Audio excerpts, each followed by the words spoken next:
listening to the Read-Aloud Revival podcast. This is the podcast that inspires you to build your family culture around books.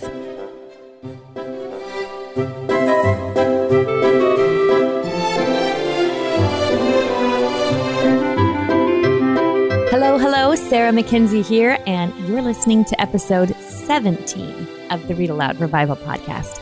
I'm really glad you're here. I don't think I thank you often enough for taking the time to listen, but it really means a lot to me. And I know that your time is really, really tight and you've got a lot of things on your plate. And so I'm just so grateful for this community that is willing to carve out some time, get inspired to do this really important, really big thing in their home, which is building up their family culture, building up each of their kids heart to heart.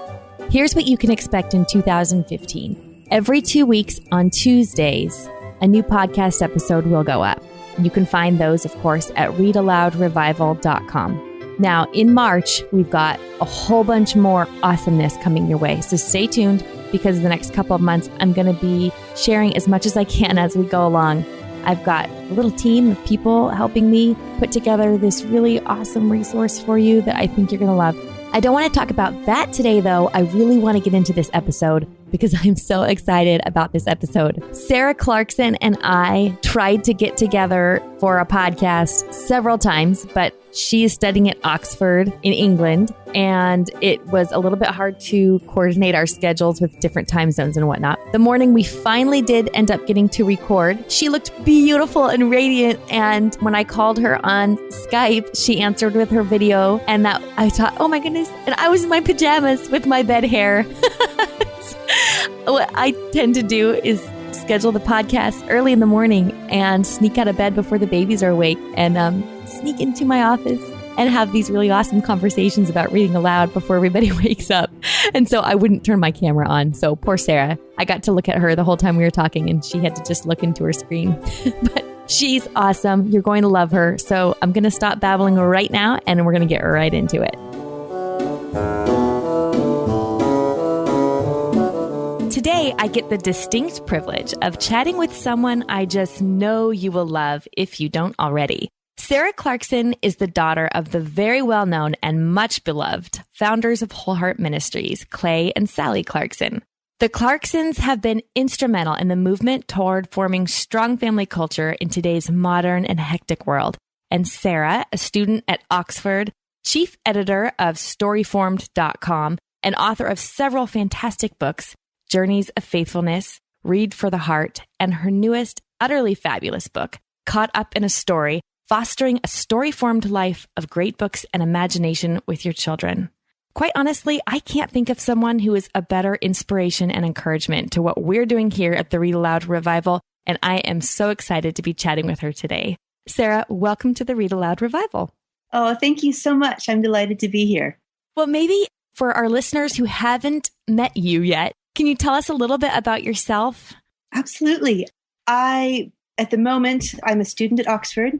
I spent a lot of years out of high school doing writing and working with my parents' ministry and doing a lot of travel, but just life came together in such a way I knew I wanted to pursue study. And I've always loved Oxford, having been raised on C.S. Lewis and Tolkien. So at the moment, I am a student at Oxford studying theology. I love it. I'm also continuing to develop Storyformed.com as a website because I love children's literature and I just really have a heart for helping parents to cultivate imagination and story in the lives and souls of their children. So Oxford student, I'm continuing to write. I'm hoping to do some children's stories in the future, but that's a little bit about me. I can give you more history too if you'd rather have that. Yeah, I would love that too.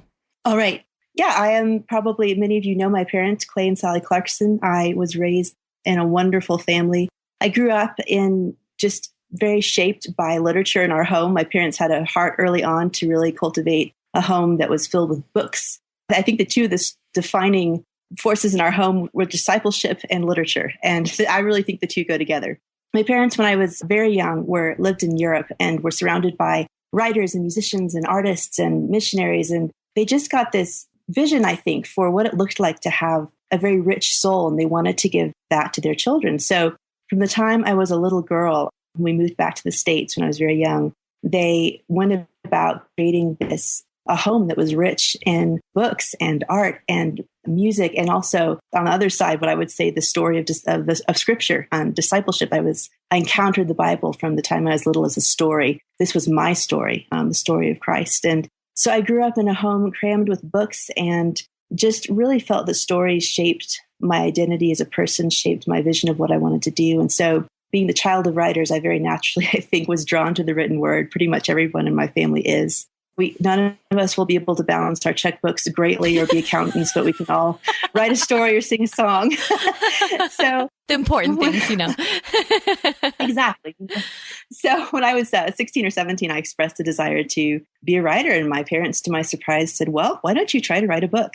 And their philosophy of education, I was educated at home, as you probably know, was to give us 2 years before we graduated high school in our home to really experiment with vocationally, to have a chance to really go after what we wanted to do. And so my dad said, all right, well, why don't you try to write a book? And so he said, what do you want to write about? And I was like, well, I want to write about stories. And I want to write stories about the women in scripture. And so I wrote this book, Journeys of Faithfulness, for young women. And my oldest daughter has that book and she loves it. Oh, I love that. Yes. Well, I want the stories of the women in scripture. I think scripture is full of such vivid stories. And sometimes we read it not as a story, but as something very uninteresting. And I wanted to bring those to life, and because they brought such life to me. So that book, my dad and mom got an editor. I worked with publishing companies, and that book was published about, almost 12 years ago now. What an amazing experience for you while you were growing up. That's awesome. It was amazing. And it really gave me the chance at a fairly young age to see what I was capable of and to really explore kind of my vocation and to see what God had called me to and to experiment. I really believe in experimentation when you're that age and having the chance to try things and work very hard. And so it was kind of a transformative experience. It launched me into writing for really the next decade. And that's pretty much what I've done until about just the past year.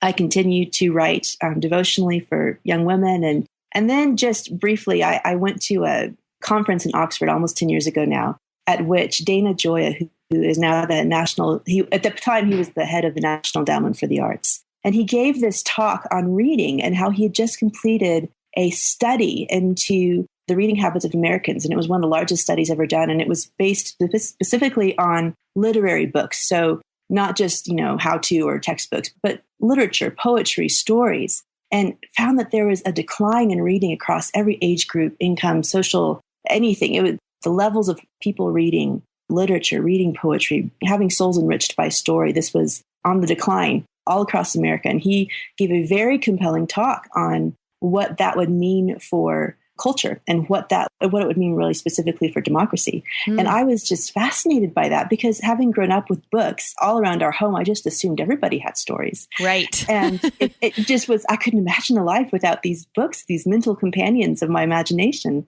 So I went home, ordered his reports, and just became almost overnight passionate about getting the word out about great literature, especially for children, because I believe so strongly in the sense of story as shaping a child's identity, how they see themselves, how they see the world. And that eventually I started giving talks on children's literature and why people needed to read, and did research into how it affected the brain, and was just fascinated by what I found and started giving talks on that. And then that eventually turned into my book, Read for the Heart, which is a guide to children's literature. And that really drove a lot of my writing and for the last couple of years. And then I did one brief term at Oxford in which I studied C.S. Lewis with Michael Ward, who is the author of a book you all should definitely read called Planet Narnia. If you love Narnia. Okay. Yeah, fascinating book. And he's called one of the foremost Lewis scholars in the world. Has wonderful things to say about C.S. Lewis. Really will help people understand Lewis's grasp of reason and imagination. And that's really influenced how I look at the development of imagination in children. And after having a term of study with him, that was really the beginning drive for writing Caught Up in a Story, and really thinking about why imagination needs to be part of education and part of the development of a spiritual life in children. So that then kind of was the foundation for Storyformed. I just wanted to create an online, basically, resource for people who just maybe haven't grown up with this world of great stories and literature, and wanted it to be a place of community and a place to come for great book recommendations. And so kind of completed the launching of that this year. And Then Oxford came along, which was a bit of a surprise, and that brings us up to the present. Well, very good. And I'll make sure there's links to everything, all those things that you just mentioned in our show notes, storyformed.com. Definitely, listeners, if you have not been to the site yet, make sure you go there and that you sign up for her newsletter, because really, as far as cutting right to the heart of how to build a family culture around books, how to form the holy imagination in your children, this is really the heart of what it's all about. She's got it all right there at Storyformed. So actually, let's talk a little bit about what it means to have a story-formed life, which you go into, of course, in Caught Up in a Story. And this book is really great. And I definitely think it's a sort of a required reading for a family that really wants to make books help form the shape of their child's soul as they're growing up. So let's talk about what that means. What's a story-formed life? To me, a story-formed life is a life in which a child has the chance to perceive themselves as a hero or heroine in the story of their own life. And what I mean by that is, I really believe that life itself is a story. I think if you look at scripture, you have once upon a time, in the beginning, God created. And one of the best gifts that I think my parents gave me was to expose me to the story of scripture in such a way that I knew it as an eternal and ultimate story, and I knew it as my story. And a story-formed life, then, is a childhood in which a child has the chance to be immersed both in the story of Scripture, to encounter the kings and the queens and the heroines and the villains of Scripture as part of the story that they are part of in this world, in which they have the chance to play the villain or the heroine in the story of God's kingdom come in the world. But it's also, I think, that the chance to grow up with an imagination formed by the great books of literature.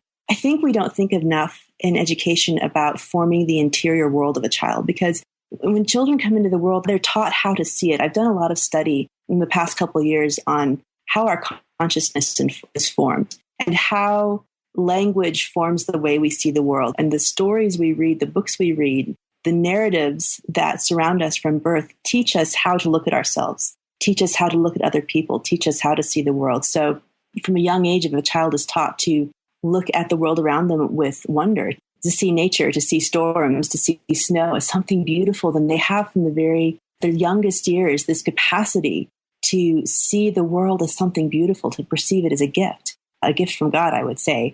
So then stories, I believe, because they're a narration that enters into a child's growing consciousness, they teach children to see life in terms of characters and heroes and heroines and narrative, to see meaning in choices. So, from the time I was a little girl, I was being read picture books when I was little. I still have very vivid memories of the specific picture books that my mom read to me. I encountered this one book by, what's his name, Michael Haig, an illustrator I just love. Yeah. Years later, was paging through it thinking, oh, these are such beautiful illustrations. I love these. And then realized that was the book that one of my first memories was of these books, and realizing how much the beauty of his art, and then other ones with the beauty of language, had shaped my love for literature and art. And so from the time children are little, from the time I was little, the first books I remember my mom reading aloud were Little House on the Prairie and the Chronicles of Narnia, yes, Anne of Green Gables, and The Girl of the Limberlost. And these stories to a young little girl beginning to look at the world taught me to think of myself in terms of a heroine. When you're reading a story about Lucy, who goes into Narnia and who meets the lion Aslan and has to be brave and has to meet enemies and decide what to do, it shapes the way a child thinks about themselves. So I would read those books with my mom and then go out into the backyard and pretend these stories in which I was the heroine, in which I met enemies, in which I was brave, in which I discovered something like Anne of Green Gables, or found a secret land in the backyard and named the trees. And I didn't have a lake of shining waters, but I could have a pond, a golden pond or something like that. Yes. But every single story I read was filling my imagination, first of all. But then it was forming the way I perceived myself, to see that in every situation I had the chance I was the same as a character in a book.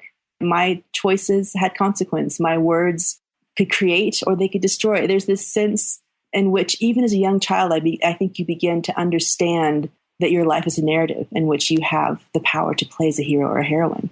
And I think that's formed both by literature and exposure to scripture as a story. I'm so glad you brought that up. That's something I was actually going to ask you specifically, was your mention in the book of how you learned to see yourself as the heroine in the story of your own life. I thought that was so powerful.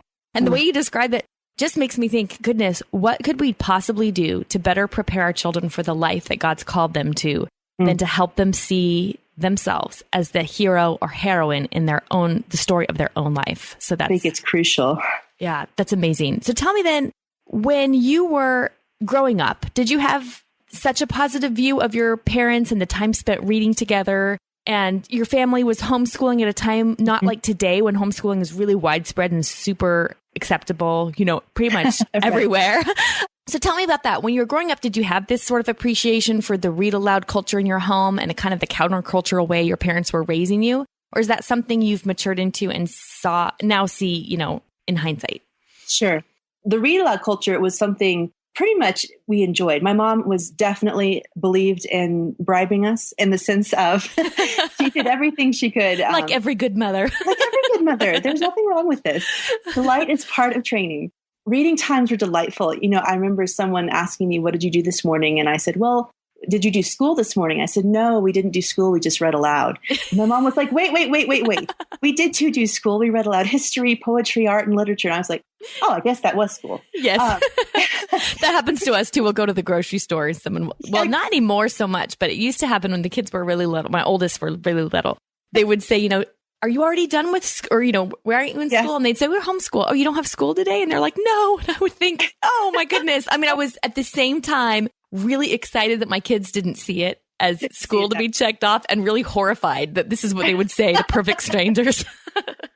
I think it goes hand in hand with the idea, which I think should be the ideal, that education isn't this goal you do. It's a life. And it is a beautiful life. It's this whole mindset of everything is about learning and experiencing and taking in the richness of what is on offer in books and art and the whole world. There's so much to discover. And I think probably that goes with when children learn to love learning early on. It's not seen as a chore. It's just what they do. And it's exciting and it's fascinating. And so in that sense, I think I simply enjoyed the reading culture of our home. We had a very regular rhythm because my mom had read a lot, as had my dad, early on, about just the impact of reading. And I would say I've added to that since. There's research in the past few years on reading, as they say it's a reading culture in the home is really one of the single most important factors in educational success for children. And so my parents, a lot of the rhythm of our days was based on reading. So, we had devotions in the morning in which we were reading stories of scripture, and then, a lot of reading together for education. So we were reading through historical novels. We were reading poetry together. We were looking at books of art and discussing things. We were, reading science and nature, and then going out and having a nature hunt. So, and then in the afternoon, our option from a very young age was take a nap or read for an hour. So guess what we did? Because what child wants to actually sleep when you give them the option? Exactly. So from the reading culture point of view, it was just very much a normal rhythm of life. It was delightful. A lot of the time we would, sit by the fire and make hot chocolate. We'd put on music. My mom allowed us to draw or play Legos or, sew, whatever we wanted to do with our hands, as long as we could narrate at the end of a chapter what happened, as long as there was, we had engaged with our minds. So it was very rarely something that we felt we had to do. It was really an enjoyment. And I think I've often reflected on that because I think that both the regularity of reading in our lives made it a habit, made it an expectation that to this day, I'm 30 years old, I feel odd if I have not read in a given day. Doesn't mean I'm still reading hours and hours every day. Now, at Oxford, I am. But in real life gets busy. I don't always have the time to read for hours and hours. But there's this sense that it's part of the rhythm of an ongoing and natural life to learn, to be taking in, to be continuously learning. And I think that habit and that expectation was formed by those reading rhythms when I was a child. And then just the delightfulness of it, that story and reading were something to soothe and encourage and enrich my soul and help me in times of trial. Those were, I think, habits formed early on. My awareness, I think, of the gift of that culture, I think that's something I could only come to as an adult, in the sense that I wasn't aware of probably the somewhat radical nature of my parents' choices until I was older and had, other things to compare them to. I wasn't fully aware at the time I was young that they were making very countercultural choices. it was just the story I was living. And it was mostly a delightful story. I think there was definitely loneliness in my teenage years in which I began to question and want to understand why we lived the way we did and why we'd made the choices we did and why we had these standards and why education looked this way in our family. But the more I questioned and pushed, it sounds like I'm just being an idealist, but truly the more thankful I've become for the lifestyle that they chose, because I am so aware of the way that stories formed my conception of self, formed my identity. That's a huge part of the Storyformed life. I didn't say that a minute ago. I think stories confer identity. They shape the way you see yourself. And the older I got, the more I realized that the mode of education my parents had chosen, their commitment to discipleship, and their commitment to exposing me to scripture as a story and really calling me to live as a heroine in that story, it's just something I'm increasingly thankful for. And it really drives my commitment to Storyformed. That whole storyformed.com and the books I'm writing is the desire, I think, to share a life which I consider a gift from my parents, and to help other people gain a vision for that and to gain the know-how. Because there's, if you don't know books well, it's daunting to begin. But I really see that life as a gift. And I think that's something I've definitely come to as an adult. Well, I think that's so encouraging. And so I think we kind of get wrapped up in wanting to make sure that our children maybe appreciate all the toil and hard work that we feel like we're pouring out of ourselves every day. And we sort of forget that it's a long haul. And from the long view, we don't get to see that. We don't get to see that appreciation. Well, some of us don't get to see that appreciation probably in this lifetime. But it's really about doing the work God set before us and going all in on everything he's asked of us. And then I just think you're such a beautiful testament to your parents' commitment to your family. Just the way you can now say, I'm so grateful for the hard choices my parents made because it's made me into the woman I am today. Oh, absolutely. And children are notoriously ungrateful. So right. you just, you take life for granted until you get out and you begin to realize, oh my goodness, not everyone has this. Wow, my parents really made choices that were ultimately a gift to me. So it's a long haul, but I think that all of my siblings, we would all agree that we are at the point of beginning to realize, especially as we think about raising children of our own and as we think about shaping our own lives as adults, just realizing the choices necessary. It does come eventually. It just takes time. Right. Maturity is a gradual process. Right. We still know that even after we've got a whole slew of children.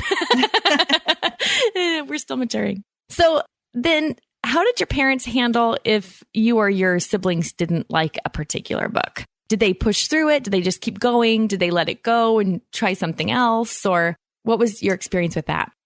I would say a variety of things. First, for readers, I was a fairly voracious reader. You kind of couldn't keep me in books. And I definitely had my favorite genres, which at one point was Nancy Drew. So, my mom had us on a rotation. We each had book baskets where kept the books that we were reading at the time. And so in the sense that my mom wanted us to be reading a variety, my dad, I say mom and dad is both. I'm just thinking of that specifically. So before I could read, an easy book or another Nancy Drew, I had to read through a historical fiction, a science and nature, a missionary biography, something along those lines. So there was always the continual rotation of, you need to keep reading these other things too. In that sense, we were required to be reading a variety of things, even if some things were our favorite and some things weren't. Now, in some areas, some books are just hard. And if I was just really didn't like the book, if my brothers were struggling either with the vocabulary or you could appeal to my mom. And if reading was very much driven by delight and by, a sense of if this is not helping a child to love reading, if this is becoming more of a stumbling block to continuing reading than it is a help, then my mom had no problem just changing the book. But it wasn't as if we only read one kind of book or only Nancy Drews or only fantasy novels or whatever it was. I think it was a case-to-case basis. So, one of my brothers chose a biography of Colonel Travis, an Alamo hero at the time we were living in Texas. And it turned out to be a high school level vocabulary that was just really difficult. And interestingly enough, he wanted to finish it. So my mom sat down with him and would help him read aloud from it every day. But eventually, with a book like that, it was fine to set it aside and choose something else. So it was this balance between, I want you to be reading a variety of books. If it's just about you don't want to read a historical fiction and it's that turn, then you need to read the historical fiction before you can read the Nancy Drew. But if it was a matter of, I'm struggling with this, it's going to take weeks, I hate the whole process, no problem in just changing the book, finding something different. And there's so many options of great books out there that it was just kind of a, sure, let's switch and try something else. Yes. As long as the reading was continuing. Okay. So then did she read aloud to all of you at the same time, or did she did she ever read just to you? Like when she had read maybe The Girl of the Limberlost or Little Women or Anne of Green Gables, did she read that to your brothers as well? Some of those, yes. Or I did. Forced my brothers to read lots of books aloud with me. They actually enjoyed it. So funny. Tea and cookies. Oh, yes. There you go. There is the ultimate lesson of this podcast. Absolutely. You can bribe anyone to listen to books if you have enough tea and cookies. From the time I was about 7 or 8 years old, my mom and I had Monday nights or Monday afternoon dates. And that was when we would talk. And when I was older, it would turn more to discipleship and sharing hearts. But we always had about an hour a week when she was reading aloud a book to me, just to me. Did you do that with each of your siblings? Yes, though I think the more siblings we were and the older we got, it varied. Yeah, right. She did what was possible. Now, having a date with us, as once a week, once every couple of weeks, that was a pretty important and regular rhythm to be checking in with each of us. Okay. Reading was very much part of that for a lot of our lives. And, older we got, it became more about conversation and discipleship and all of that. But yeah, I would say when we were young, reading aloud a book with a parent was always a special part of our childhoods. And that's how we read aloud Girl of the Limberlost. And we went through, there was a beautiful girlhood when I was young. That was it was a Victorian republished book on what it means to have a beautiful heart and soul. And so we would read through that together. And is that Karen Andriola? That's right. That's right. Yeah. Okay. And so, with my brothers, it was Tiger and Tom, these old stories, or it was the Narnia Chronicles, though I probably wouldn't have, wanted to be left out of the Narnia Chronicles. So I don't remember. Yes, that. Right. Yeah, reading aloud one-on-one with a parent was a special part, I think, especially of our young childhoods, when we were younger, beginning to learn to read, having bedtime stories, sometimes one-on-one. Those were special things. And as we got older, my mom had more on her hands and more educationally with all of us to take care of. We siblings started reading together. And it was something that really formed our friendships. I've read aloud in the last, even when my brother Nathan is home, we were both home over a summer a couple of years ago. And we read aloud a book together over the summer break, just the two of us. So there's a real value in my family for using books as a way of friendship and relationships. So yes, I don't know if that answers the question. It does, yeah, it does. And so then tell me a little bit more about how that shared reading impacted your sibling relationships. I've seen a little bit of this in my family. Well, so we have 6 kids. We have 3 kids that are 13, 11, and 9, and then 3 toddlers. So my goodness, God just poured out a whole bunch more babies for us. It's been really fun. Oh, that's wonderful. But one of the things is that my read aloud time with this new batch of babies has really been cut, of course.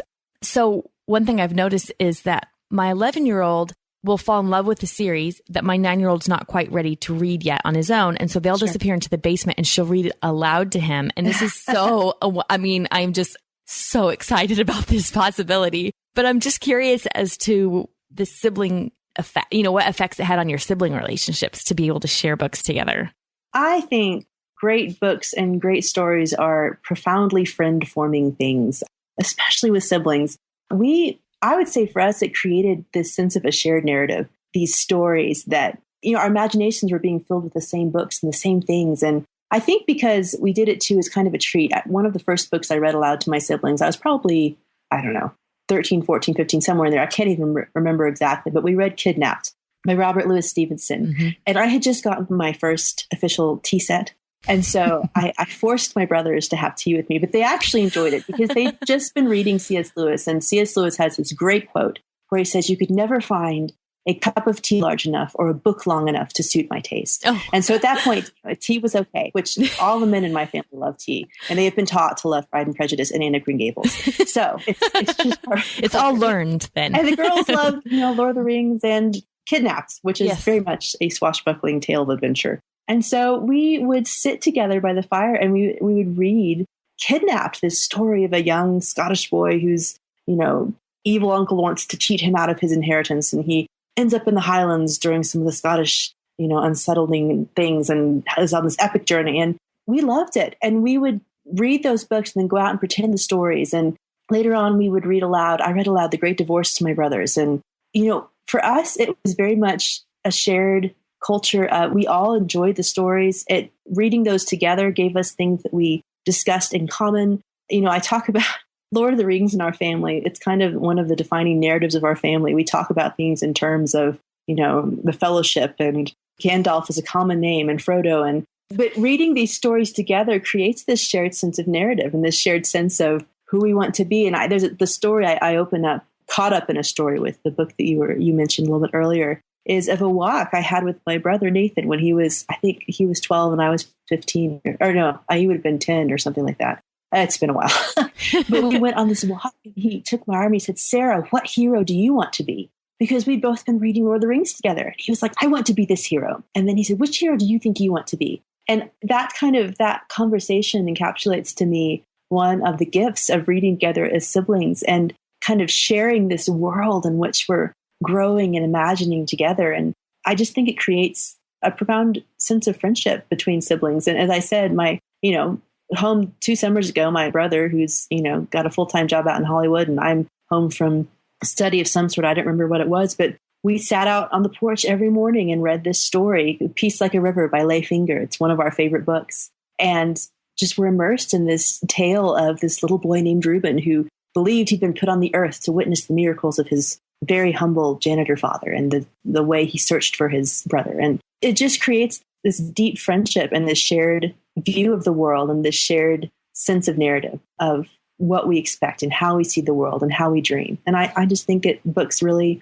form friendships. I think that's so true. And I think what a gift, because sibling relationships, can be difficult. And I think as, parents, we're always trying to smooth out the ruffles in between our kids that are, arguing with each other. So what a gift to be able to give them this sort of common joy to be able to enjoy together. And then as I can kind of imagine in my head, I sort of envision Thanksgiving 20 years from now when my kids come home and then start making references to the books that they both read and loved together because it's a part of our family culture. It's sort of one of my dreams. Absolutely. If you're anything like us, yes. I mean, that's 20 years down the road, my brother is married now, and we were all together for Christmas, and the amount of references to stories, and it's part of the way we speak about life with each other. And we will bring home books to show each other, and books and stories. I mean, to share stories is still one of the things that we consider, our job to do with our siblings. We have to share our favorite stories. Okay, so Storyformed.com has some really awesome book lists and recommendations. I want to know where you go to find good book recommendations. Where I go to find good book recommendations, a variety of places. My really good reading friends, that's one of the primary places I go. I would say, let me think about this. One of the places I go, Books and Culture magazine, which is Christianity Today. It's their arm. Okay. And they are constantly reviewing books, new books, looking at what's coming out, but also reviewing older books, looking at classics. That's a place I definitely go. Okay. A lot of what I do is I identify favorite authors and then look at what they're reading or what they're recommending. Malcolm Guite, Guite, is a poet that I really love. If you are interested in poetry at all, you should go to his website and look at his collections. But, I'll choose someone like him or like my tutor, Michael Ward, and I'll just look at, who has influenced them. I read Malcolm Guite's book, Faith, Hope, and Poetry. I haven't heard of that one. Okay. It's kind of a watershed book for me. It really, he traces he goes through the history of poetry in the English language, starting with, I think it was an anonymous author of The Dream of the Root, and goes all the way through to, and I will probably say his name wrong, but I think it's Seamus Heaney or Haney. Okay. The modern Irish poet who translated Beowulf, showing how poetry forms our imagination in a certain way and really looking at the difference between reason and imagination. So for me, it was this book that really articulated a lot of what I'd felt intuitively, but wasn't sure how to describe or articulate. So I really recommend him and that book. But when I was going through the book, I just started making a list of the poets he mentioned and the classics he mentioned, and then went and got those books. So from that point of view, I'm just constantly making book lists of what I want to read. I have to admit, I'm more of a reader of books than of blogs. I know that I run a blog, so I probably should read more blogs, but I'm the same way. So I will admit that I'm a reader rather than a blog reader. So there's a book called Reading the Classics with C.S. Lewis that just really goes through, I think C.S. Lewis is one of the best examples of a story-formed soul, because this was a boy who interacted with stories from the time he was young, and they formed his spiritually and educationally. So I just wanted to read what Lewis had read. And there's, he's read so many books. It was enough to last me for the rest of my life. But I love that. I love Honey for a Woman's Heart by Gladys. Oh, yes. Hunt. That's just a great source. Gosh, I'm trying to think. The great thing is that we can all turn to you because you have that great reading guide. Yes. Oh, The Rabbit Room. I write for The Rabbit Room. It's a great literary faith arts blog. I just love the community. Whatever my friends there are reading, I'm going to look up. Okay. I just recently stumbled across them, probably through your, a few people have mentioned it to me. And then I saw a reference to the Green Ember on your site. Yes. And so I went and grabbed it. We're going to start reading it tonight. And the author of the Green Ember is going to be on the show in a few weeks. I'm so excited. Oh, wonderful. Sam is great. Oh, good. Yes, I'm so excited. And I just felt like when I found The Rabbit Room, I felt like I kind of felt like I fell into a rabbit hole because I thought, oh my goodness, I could just sit and just click around here and read and it's amazing. So we'll make sure we link that up in the show notes as well. And there's just great book recommendations there. And you can look in the bookstore. That's probably one of my primary sources because it's the kind of reading I love anyway. So. Right. Okay, so here is a doozy of a question for you. If you were stranded on an island and could only have 3 books with you, what would they be? Oh, I agonized over this one. I'm still having the hardest time identifying one of them. I have to start by saying Lord of the Rings. Okay. For me, it is the trilogy. For me, it is a book that I find something different in it every time. I just think the world, the artistry of it, the world that Tolkien created, but then I read it all through again last autumn. And when I got to the final book, Return of the King, I pretty much cried my way through the last book because there was the imagery of a king who gives his life for his people. I just find there's this beauty. There are so many levels of courage, of quest, of beauty, of wading through suffering. It is just this story that is constantly new. And it is one of the defining stories of my life and my family. And for me, it was kind of a moment of crisis in my faith when I was a teenager. That novel came and just really revived my ability to see the beauty of the world and the nature of God's story and to say, if Frodo can go to Mount Doom, then I can make it through this trial. So yes, I would say that is a book I would definitely take to Desert Island. Gosh, the other ones are so hard. I have thought about this. I wondered if you'd even be able to answer it or if you'd refuse. It is difficult. I can't refuse because there's so many good books. Right. I'm going to say, this is going to sound really hoity-toity, but it's really not. It's because I don't know it well enough. I would want my complete works of Shakespeare because I am just beginning to appreciate Shakespeare with the depth with which he should be appreciated. Yeah. And I would want to be able to read through and appreciate that there's such richness and just in the language, I'm delight. And well, I don't know. Are you familiar with Andrew Kern from the Circe Institute? No, I'm not. Okay. So the Circe Institute is an organization that, oh goodness, they are kind of rebuilding classical education as the pursuit of virtue and wisdom. And it's wonderful. It's beautiful. Anyway, Andrew Kern heads up the whole thing there. And he says, nobody understands Shakespeare, but everybody should read Shakespeare from the time they're 3 because it's so beautiful. It doesn't matter if you understand it. It forms There's something to that because I agree. I listened, but I think this is the key. I think it needs to be read aloud. I think. Okay. Well, and that's what it was intended to be, right? Because they were plays. Okay. And when my love for Shakespeare began to grow when a friend and I sat down one summer and we would just read aloud passages together for 30, 45 minutes. And the rhythm and the humor and just the intricacy of his language and the way he's using words to create these images in your mind and these allusions and these metaphors, it comes out when you're actually speaking it. And so I think I would take that with me because it would entertain me on a desert island, especially if I had a friend. But even if I was by myself, I would read a lot of different parts and different voices. Yes. So I'll say my complete Shakespeare because there's still so much I haven't read and it would entertain me for a while. And then there's so many I could choose. There is almost no way I can choose, but I'll say one that, this will have weight because I was looking at my bookshelves thinking, I can't pack many books for Oxford. What are 1 or 2 books that I would want to have in a time of crisis? Yes. And Elizabeth Goudge is one of my favorite authors. She's not well known. She's becoming a little bit better known because there was J.K. Rowling actually lists her children's book as one of her favorite childhood books, The Little White Horse. Right. Okay. But I encountered her books when a dear professor friend of mine put her book in my hand and basically said, this is a very special story. Read it when you have time to enjoy it. And she's a British author, lived during World War II, World War I, World War II, and just has a deep grasp of, I think, both English history, which I love anyway, But her writing is a combination of the beauty of Lucy Maud Montgomery, the way she describes the world, in which she kind of helps you to enter into a landscape or a home with it. It almost feels like it's a live person around you. And I think Elizabeth Googe had this real sense of the presence of God and the beauty of the world. And so her books always meant a lot to me that way, but she has such a grasp of human nature and then of the interior world. She really gets inside people's minds and looks at how we perceive each other and perceive the world and how we make decisions and how we know what is good and evil. And one book of hers, there's several that I love. I'd be really torn between them. Pilgrim's Inn is one of my favorites, set just after World War II with this family who moves from war-torn London. They're kind of been broken up by the war, and they move to this old Pilgrim's Inn, which used to be the stopping place for pilgrims on their way to Canterbury. Okay. It's a very, very old Pilgrim's Inn. And it's this story about how this home that has been drenched in prayer and drenched in, the hopes of pilgrims for centuries becomes this place of shelter and healing for the people who come to it. It's just this beautiful picture of how a home can be a place of revival and a place of the restoring and nourishment of the soul, and what a home can be to the people who live within it. And I love that one. I'm sneaking in 2 books, sorry.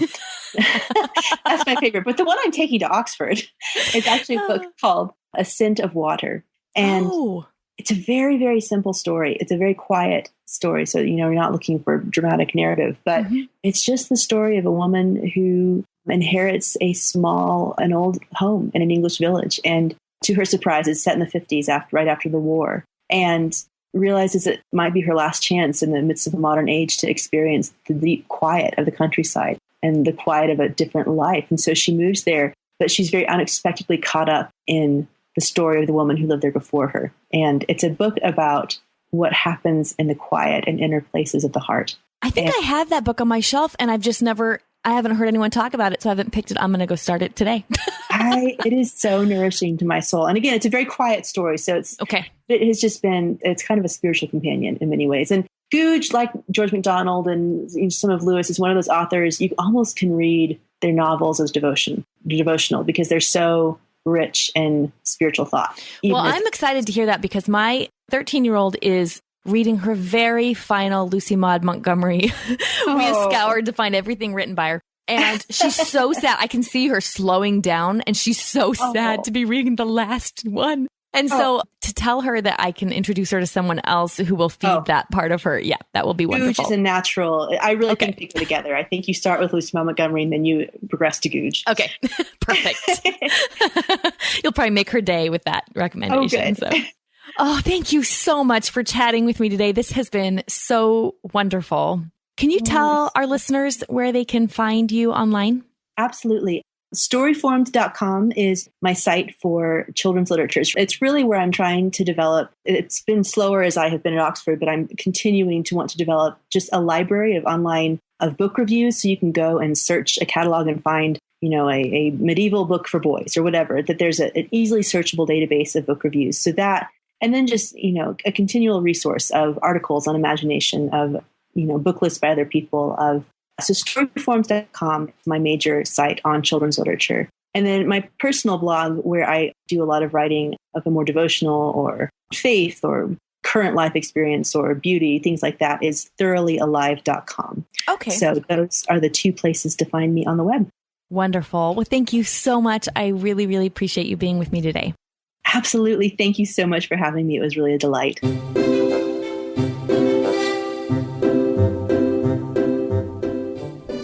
Now it's time for Let the Kids Speak. This is my favorite part of the podcast, where kids tell us about their favorite stories that have been read aloud to them. Hi, I'm leaving a message for Nicholas Newald. He is 7 years old and from Kansas. I'd like to share the book with you called The Gruffalo. Our favorite character is the Gruffalo itself, because he has knobbly knees and turned out toes and a poisonous wart at the end of his nose. His eyes are orange, his tongue is black, and sharp purple prickles cover his back. It's one of our favorite stories. We hope to share it with you. Hi, I'm Lily and I'm 7 years old. I live in Kentucky. I like the book Nancy and Plum by Betty McDonald because they're orphans that have lots of adventures. They're fun and exciting. There's a happy ending. If you want to find out what it is, read the book. Hi, I'm Isaac and I'm 4 years old, and I live in Kentucky. And my favorite book is The Wonderful Wizard of Oz because there's just the named Dorothy in it, and there's in a house and a tornado carries her away, and she lands in her place. The Wonderful Wizard of Oz. That is one of my very, very favorites. Actually, I think it probably is my favorite one to read aloud. That's a really fun one. I agree. So good, right? I love it when the kids call in. And your kids can call in, of course. Go to readaloudrevival.com. Super easy for them to leave me an audio message, and it doesn't have to be perfect. We can clean it up, so if your child is a little nervous about fumbling or not being confident enough, have them give it a try anyway, and it's no problem. We just love to hear from kids about what they're reading. So really what Sarah Clarkson writes about in her book, Caught Up in a Story, and what she talks about over at Storyformed.com, that cuts right to the heart of what we mean when we say build a family culture around books. There will be links in the show notes to everything we talked about during the show, of course. Head to readaloudrevival.com and click on episode 17 to find them. While you're there, be sure to subscribe for the weekly emails. Those are tips and encouragement that land in your inbox every Friday, and I've heard back from so many listeners who say that those are their favorite email to get all week. So make sure you get in on that. I love sending those. Listen, there is a huge way you can help me get the word out about the Read Aloud Revival. iTunes has this really mysterious algorithm. And one of the things they do is that if a show gets several ratings or reviews, they'll start showing that show more often to people who are searching for something new. So the best way for us to reach out to more families and give them the encouragement they need to build a family culture around books is to help them find the podcast. And you can help a ton with that simply by leaving a rating or review. In the show notes, I'll link to iTunes. And I would so appreciate it if you could just take 2 or 3 minutes to leave a little rating or review for the show there. Makes a huge difference. Every time we turn another family into forming a read-aloud culture in their home, I feel like we've made this big win. Whenever I get an email or I see a review on iTunes that says, I found your podcast and I'm so inspired to read aloud, I just think this is what this community is doing. We're rebuilding the culture for our kids. I'm so excited about that. Okay, friends, I look forward to connecting with you again in a couple of weeks. Until then, go build your family.